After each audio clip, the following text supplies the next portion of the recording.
Hey friends, if you encounter the error and unexpected error is keeping you from deleting this file, then please watch this video. Search for registry editor in the Windows search bar and click on run as administrator in the right pane to open the registry editor window. Now go to H key, local machine, system, current control set and services. We need to create a key under services. So right click on services, select new key and name it CSC.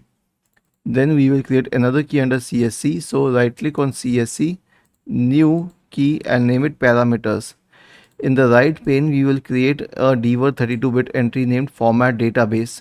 So right click new dword 32-bit entry format database. Double click on it, change the value data to 1 and hit enter. Now you need to restart your computer. So right click on the start button, shut down or sign out and then restart your computer and you will notice that the problem has been resolved. Was this helpful? If yes, then please subscribe to the channel, and if not, then let us know in the comment section of this video. We will help you further. Thank you for watching this video and have a nice day.